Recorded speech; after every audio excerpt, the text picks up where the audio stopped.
কিশোরদা, আজ কেমন বেচা কেনা হচ্ছে গো? হ্যাঁ, তোমার তো প্রতিদিনই বেশ ভালোই বেচা কেনা হয়। ভাই অভিনন্দন। বিধাতার কৃপায় ভালোই বেচা কেনা হয়, খরিদ্দারের কোনো অভাব হয় না। আজও ভালোই বেচা কেনা হচ্ছে। তা তোমার কি খবর? এই তো নতুন ব্যবসা হচ্ছে মোটামুটি ভালোই। ভাই শোনো, এখন হয়তো তোমার সেরকম ভাবে বিক্রি হবে না, নতুন ব্যবসা তো। কিন্তু আমি এই ব্যবসায় অনেক দিন ধরে আছি, জানি কখন কি করতে হয়। কিছু প্রয়োজন হলে আমায় নির্দ্বিধায় বলবে ভাই, কেমন? জি কিশোরদা, নিশ্চয়ই বলবো। ভাই অভিনন্দন। নতুন ব্যবসায় বেশি লাভের কথা ভেবো না।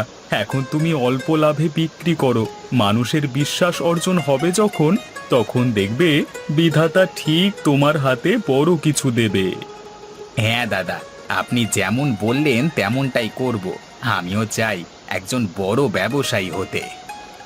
তা ভাই, নতুন বিয়ে করলে একদিনেই দাদাটিকে মাছ ভাতের ভোজে নিমন্ত্রণ করবে না? হ্যাঁ, নিশ্চয়ই করব। আমার বউ খুব ভালো রান্না করতে পারে। কালকে রাতেই চলে আসবেন আমাদের বাড়ি, খেয়ে যাবেন কেমন? যাব যাব।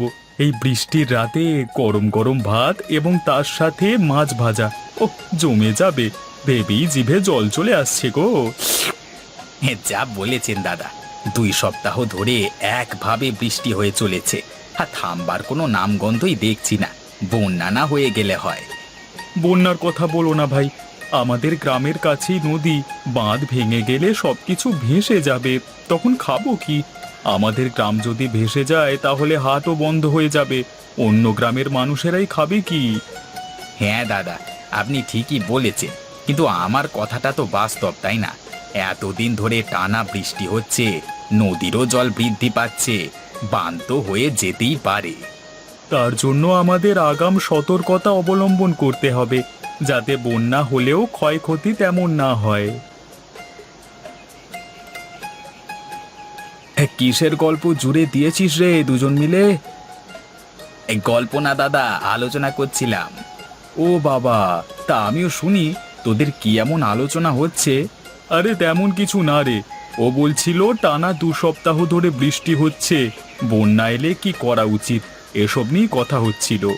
ও বাবা, এসব কথাবার্তা চলছে তোদের? তা কি আবার হবে, প্রত্যেকবারের মতোই এবারও আমরা মোড়ল মশাইয়ের অতিথিখানায় আশ্রয় নেব। না রে বিনোদ, ওটা বলছি না। আমরা বলছিলাম যদি বন্যা আসে তাহলে আমাদের গ্রামের হাট বসবে না। আশেপাশের গ্রামের গ্রামবাসীরা তো আমাদের এই হাট থেকেই কেনাকাটা করে, তারা খাবে কি? এখন এত ভাবিস না, বিধাতা তখন ঠিক একটি উপায় বলে দেবে। চল আমি আসি রে, নদীতে যেতে হবে, দেখি কিছু যাত্রী পাই কি না। হুম হুম, যা, আমিও বাড়ির দিকেই যাব।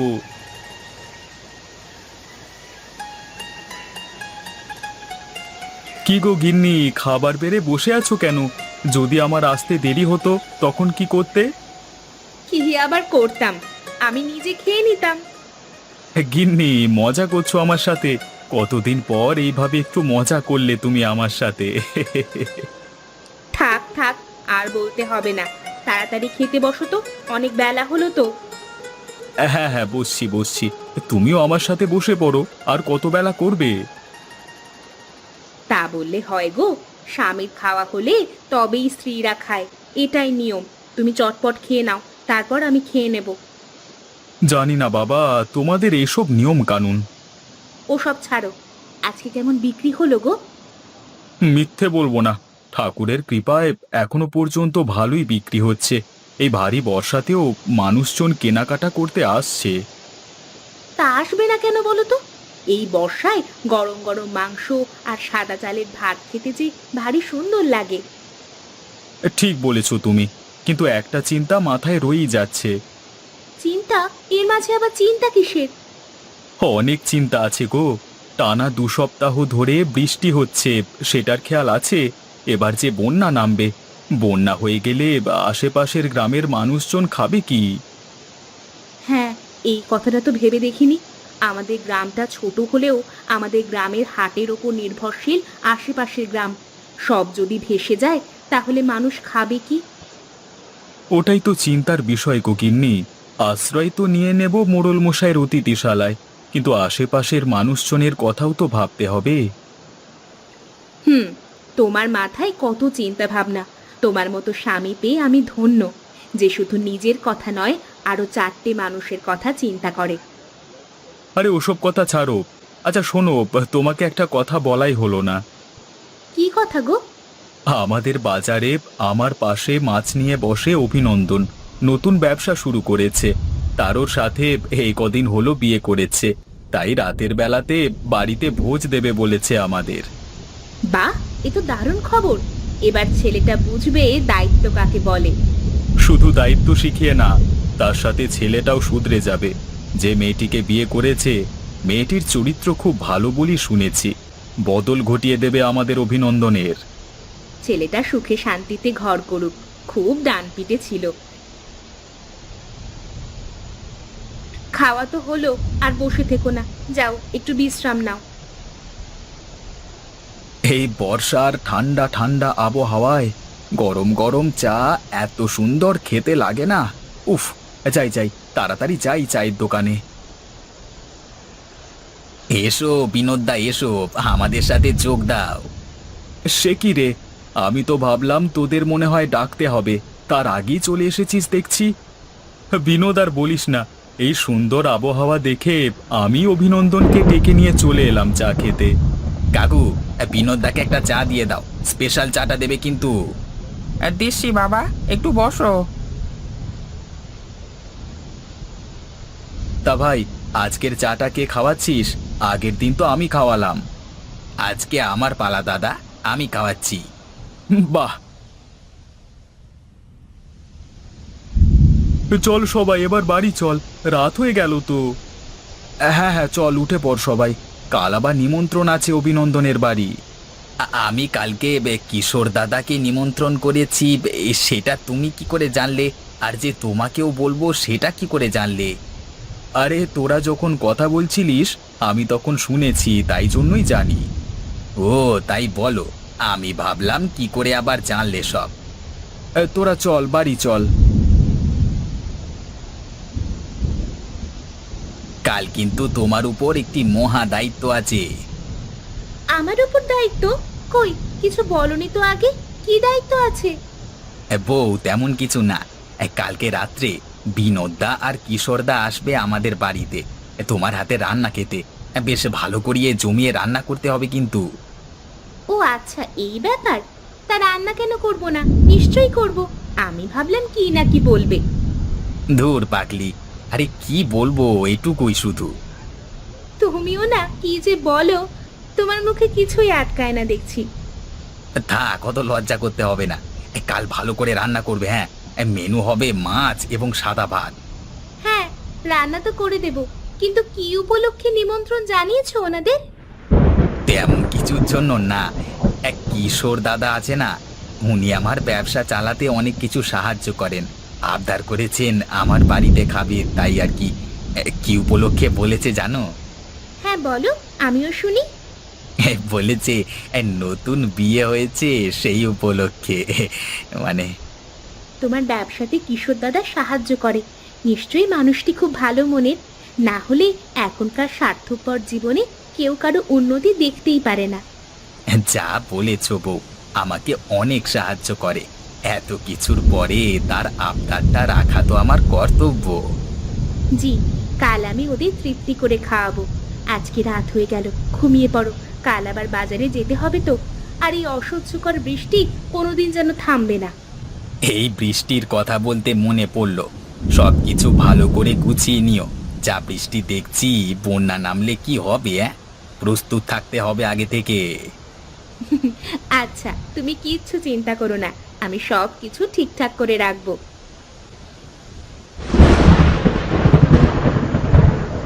কি ব্যাপার, আজকে কিশোর দাদা এখনো দোকানে এলো না? অন্যদিন তো আমার থেকে আগে এসে দোকান খুলে ফেলে। এই বৃষ্টি হচ্ছে বলে আজকে দোকান খুলবে না নাকি? কি ব্যাপার রবি, আজকে একা কেন? কিশোর কোথায়? জানি না গো দাদা, অন্যদিন তো কিশোর দাদা আমার থেকে আগে এসে দোকান খোলে, কিন্তু আজকে এখনো আসেনি কেন? সে আজকে মনে হয় আর আসবে না। দেখা যাক আসে কি। শুনুন গ্রামবাসীরা, একটু এইদিকে আসুন তো, আপনাদের জন্য জরুরি বার্তা আছে। আবার কি কিছু হলো নাকি? গ্রামের মোড়ল মশাই নিজে এসে প্রচার করছেন। চলো বিনোদদা, গিয়ে দেখে আসি কি বলছেন মোড়ল মশাই। এমনি এমনি তো আর উনি আসেননি। হ্যাঁ হ্যাঁ, চলো গিয়ে দেখে আসি। মোড়ল মশাই, বলুন কি বার্তা আছে? নিশ্চয়ই গুরুত্বপূর্ণ বার্তা জানাবেন, তাই নিজে এসেছেন বলতে। হ্যাঁ বিনোদ, তুমি আন্দাজ ঠিকই করেছো। সকলে মন দিয়ে শুনুন। জি বাবু, বলুন। শুনুন গ্রামবাসীরা, শহর থেকে আমার কাছে খবর এসেছে টানা 2 সপ্তাহ ধরে বৃষ্টি হচ্ছে। নদীর অবস্থা খুব ভয়ঙ্কর। কিছুদিনের মধ্যেই বন্যা হয়ে যেতে পারে, তাই আগাম সতর্ক হয়ে যান গ্রামবাসীরা। বন্যা হয়ে গেলে আপনারা আমার অতিথিশালায় আশ্রয় নেবেন। খাওয়া দাওয়ার ব্যবস্থা আমি করে দেব। বাবু, আমাদের ব্যবস্থা তো আপনি করে দেবেন, কিন্তু আমাদের হাট না বসলে আশেপাশের গ্রামের মানুষ তো কিছু খেতে পারবে না। আমাদের বাজারের ওপরই তো তারা নির্ভরশীল। হ্যাঁ মোড়ল মশাই, ও ঠিকই বলেছে। আমাদের তো সবার কথাই ভাবতে হবে, তাই না? আচ্ছা আচ্ছা, আমি ভেবে দেখব এখন কি করা যায়। কিন্তু আমার অতিথিশালায় অত জায়গা নেই যে আশেপাশের গ্রামের মানুষেরও ব্যবস্থা করব। বাবু, আমি একটা কথা বলছি, খারাপ ভাববেন না। আপনি এখন উত্তেজিত হয়ে পড়বেন না। শান্ত মাথায় বাড়িতে গিয়ে বিশ্রাম নিন। আমরা বিকেলের দিকে গিয়ে দেখা করব আপনার সাথে। হ্যাঁ মোড়ল মশাই, ও ঠিকই বলেছে। আপনি শান্ত হন, একটা উপায় ঠিক বেরিয়ে যাবে। আচ্ছা, আমি তাহলে এখন বাড়ি যাই। হ্যাঁ, তোমরা বিকেলে অবশ্যই আমার সাথে দেখা করো।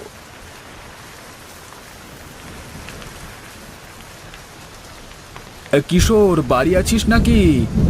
হ্যাঁ, ভেতরে আয়। বাইরে দাঁড়িয়ে আছিস কেন? কিশোর দাদা, কিশোর দাদা, খুব বড় বিপদ আসতে চলেছে। বিপদ? কি বিপদ রে? সব তো ঠিকঠাকই চলছে, কার কি বিপদ হলো রে? এখনো কারোর কিছু হয়নি, কিন্তু হতে কতক্ষণ। আরে কি হয়েছে খুলে বল।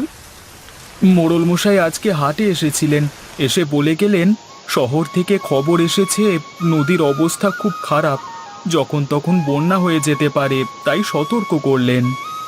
সে কি রে, আমাদের গ্রামে তো কোনোদিন বন্যা হয়নি। এখন কি করা যায় বলতে পারো? কিছু একটা করতে হবে আমাদের, না হলে মানুষজন যাবে কোথায়? তোর আগে শান্ত হ, বেশি উত্তেজিত হোস না, শান্ত হয়ে বস। ঠিক একটা উপায় বের করব আমরা। বিকেলে মোড়ল মশাইয়ের কাছে যাব, একটা সভা বসবে। তুইও যাস বুঝলি, ওটাই জানাতে এলাম। হ্যাঁ হ্যাঁ, নিশ্চয়ই যাব। সংকটের সময় এলে সকলে একত্রিত হওয়াটা খুবই জরুরি। কি যে হবে, হায় বিধাতা, রক্ষা করো আমাদের। কই এখনো তো কেউ এলো না, সকলকেই তো আসতে বললাম। মোড়ল মশাই, আমরা সকলে এসে গেছি, সভা শুরু করুন। কিশোর, তুমি এসেছো? তা আমাদের গ্রামের এক ভয়ঙ্কর বিপদ ঘনিয়ে এসেছে তো। হ্যাঁ, সবই শুনেছি বিনোদ আর অভিনন্দনের মুখে। এখন ভয় পাওয়ার সময় নয়, সকলে মিলে একসাথে লড়ব। কার কি মত, কার কাছে কি উপায় আছে, সবাই জানাও একে একে। আমাদের প্রধান সমস্যা হচ্ছে খাদ্যের। এই নিয়ে যদি কারোর কাছে কোনো উপায় থাকে তাহলে নির্ভয়ে বলো। বাবু, আমি কিছু বলতে পারি? হ্যাঁ, নিশ্চয়ই বলো। এই সভা সকলের জন্যই, কেউ ছোট বড় নয়, তুমি নির্দ্বিধায় বলো। বলছিলাম যে যদি আমরা শহর থেকে খাবার জন্য শাকসবজি নিয়ে চলে আসি, তাহলে তো আর অভাব হবে না।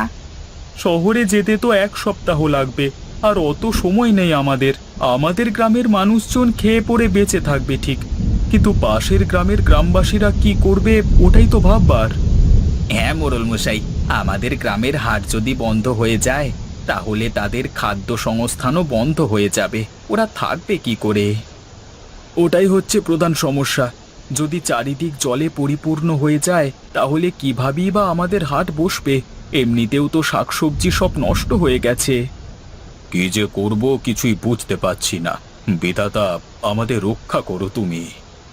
মোড়ল মশাই, এটি করলে কেমন হয়? তোমার কাছে কি কোনো উপায় আছে? তাহলে বলো কিশোর। গ্রামের শাকসবজি তো নষ্ট হয়ে গেছে, তাহলে শাকসবজি বেচা কেনা হবে না, পড়ে থাকছে মাছ মাংস আর ডিম। এখন কদিন মানুষকে শুধু মাছ মাংস আর ডিম খেয়ে বেঁচে থাকতে হবে, আর খাবার ভাতের জন্য চাল নিশ্চয়ই সবার বাড়িতে থাকবে। হ্যাঁ, সে না হয় বুঝলাম, কিন্তু তুমি হাটে বিক্রি করবে কিভাবে? মোড়ল মশাই, পুরো কথাটা শুনুন। হ্যাঁ হ্যাঁ, বলো বলো। আমি মুরগির হাটে থাকি, মানে মাংস বিক্রি করি। আমার পাশের দোকান অভিনন্দনের মাছ বিক্রি করে। দুজনেরই দোকান টালির চালের, আর আমরা না হয় টালির চালের উপর উঠে বিক্রি করব। চাল পর্যন্ত তো বন্যার জল উঠবে না, তাহলেই হবে। মোড়ল মশাই, এই বুদ্ধিটা বেশ ভালো। আর আমাদের মাঝি ভাই বিনোদ সকল গ্রামবাসীকে নৌকায় করে নিয়ে আসতে সাহায্য করবে। হ্যাঁ, তাই হবে। বিনোদ, তোমার জানাশোনা আরও কয়েকজন মাঝিকে বলে রাখবে এই কথাটি, কেমন? আগে কর্তাবাবু, আপনি যেমনটি বলবেন। অভি, আমার হাতে হাতে একটি করে মুরগি তুলে দে। আমি খাঁচাটিকে তুলে নিয়েছি আমার টালির চালে। মুরগিগুলো দিলেই ভরে ফেলবো। আচ্ছা দাদা, তাই করছি। আগে তোমারটা হয়ে যাক, তারপর আমার মাছগুলিও তুলে ফেলবো। হ্যাঁ রে, একে একে হয়ে যাবে সব। নে নে, তাড়াতাড়ি দে আমার হাতে হাতে। এই নাও দাদা, ধরো।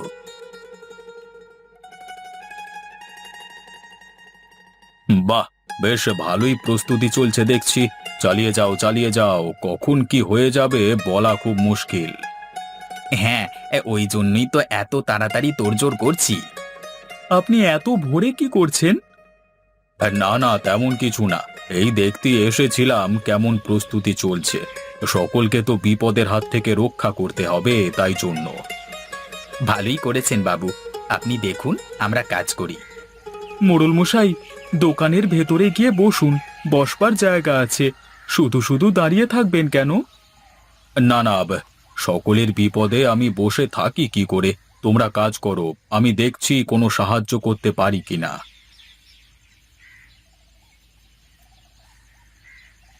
মোড়ল মশাই, মই ধরে তাড়াতাড়ি চালে উঠে আসুন। ওই দেখা যাচ্ছে প্রবল বেগে জল ঢুকছে গ্রামে। ভাগ্যিস বললে, না হলে কোথায় এখন ভেসে যেতাম। এমন কথা মুখে আনবেন না। আপনার কৃপাতেই তো আমরা এত ভালো আছি।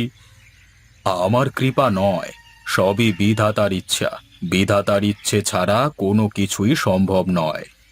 বুদ্ধিটা বেশ কাজে দিয়েছে। দোকান ঘরগুলি ডুবে গেলেও চালটি ভেসে আছে।